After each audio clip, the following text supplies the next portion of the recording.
The situation unfolding across Nigeria today is no longer something we can ignore. And what happened in the House of Representatives yesterday has made that reality even louder. Honorable Alhassan Ado Doguwa, the Majority Leader of the Green Chamber, stood before his colleagues and delivered a message that shook the room to its core. A message that reflected the pain, frustration and desperation of millions of Nigerians living under fear. Please like this video and subscribe. Now let us look at this clearly.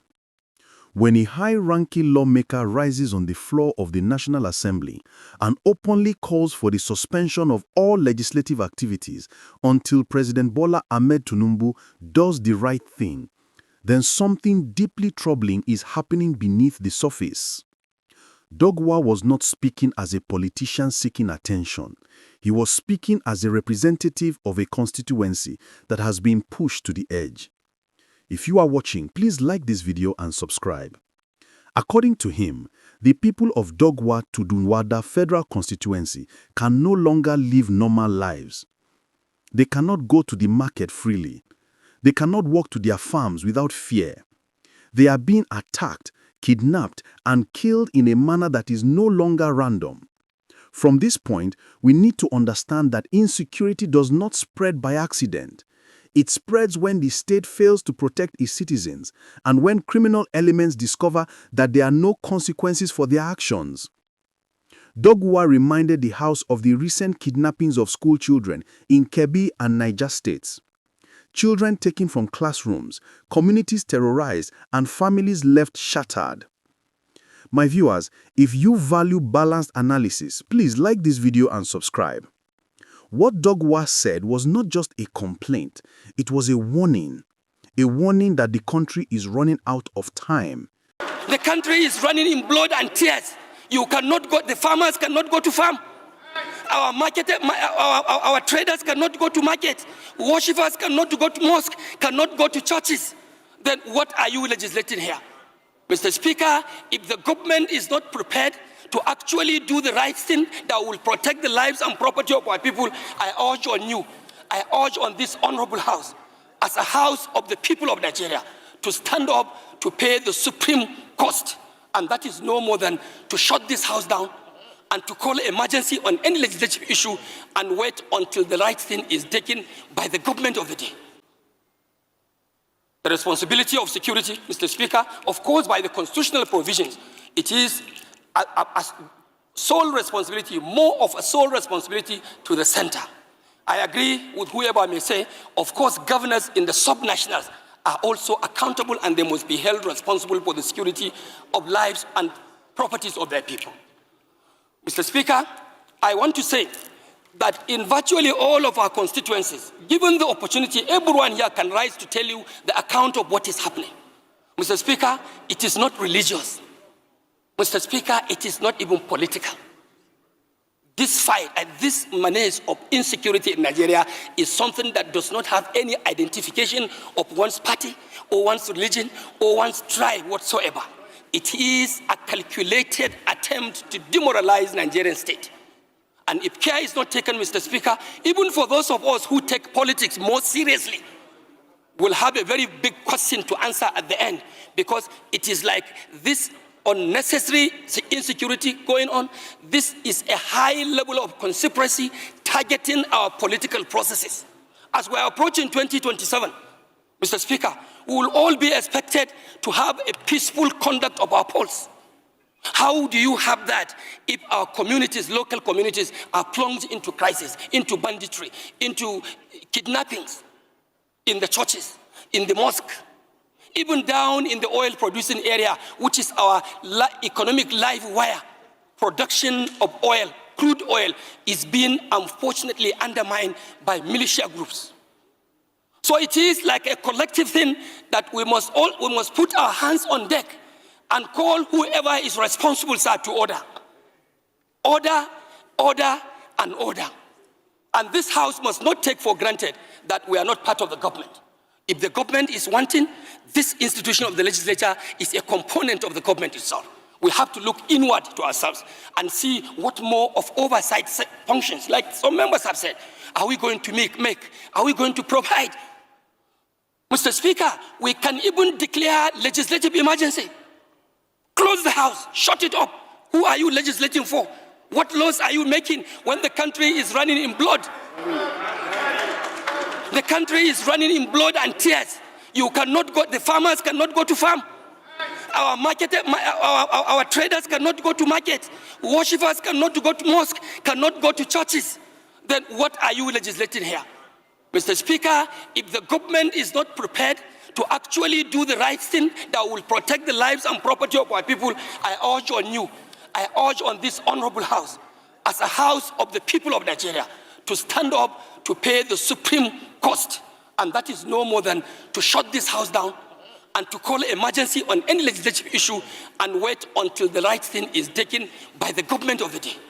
Mr. Speaker, I also want to believe we are equally responsible. We should also go down to our constituencies and lead civil organizations, like the civil vigilante. Let's go and reorganize our vigilante groups. We take commands and take charges of such civil organizations to see how we can salvage and protect our country, Nigeria. What is happening today, Mr. Speaker, is not just to call for mere security or an average performance of security agencies. What we expect of Nigerian government, no more, no less, my Speaker, is to have absolute security.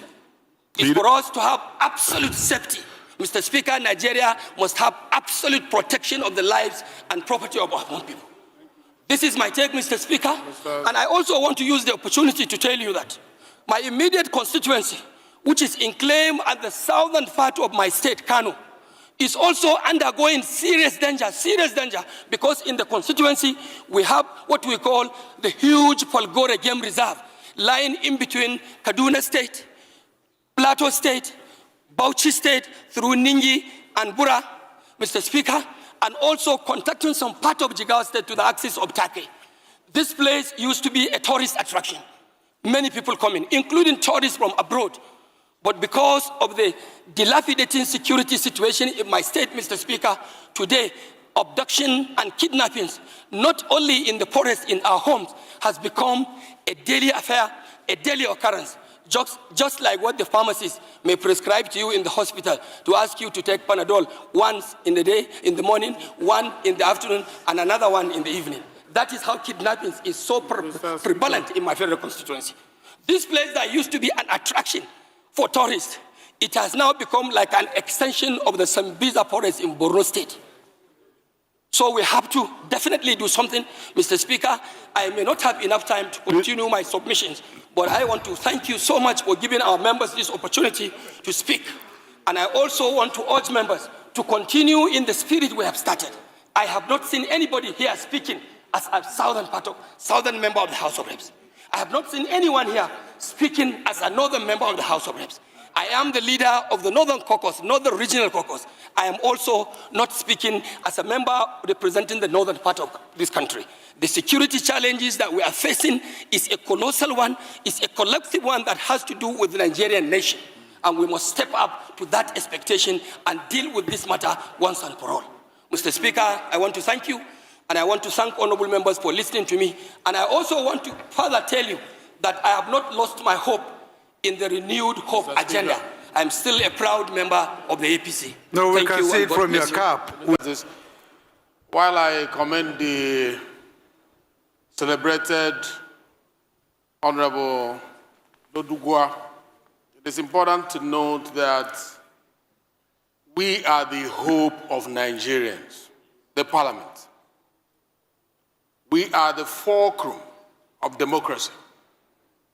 Doesn't matter how emotional we get, it doesn't matter how burdensome the problem is. We cannot argue that the parliament should be shut down because the problem is much. This is the solution hub of the nation. I want to say that we should be careful in projecting what might be misunderstood by the people outside this chamber. Mr. Speaker, No problem is too big for the Parliament to handle. We will not shut the Parliament. We will stay here together because we have best brains gathered from all over the country. We will find solution to our problems. We have faced stronger problems before now, Mr. Speaker. Last dispensation, upper dispensation, we faced problems. We never shut the Parliament. It will not be this time that the Parliament will be shut. We are capable, we are able, we will find solution to our problem under your leadership. We will not close the door. Thank you, Mr. Speaker. Thank you, Your Excellency. Opinion, just like you made your own opinion. What I want the press to know, that whoever has spoken is speaking on his personal standing. Is not a resolution of the House, because we are not putting to vote any aspect of these motions. So it should be regarded as contributions. At the end of these debates, we will now look at all the areas and put to question and then come up with resolution of the House. So anything that is being mentioned here is just a mere opinion of the Speaker, not the General House. So please let it be taken note of accordingly. Thank you very much. The next to speak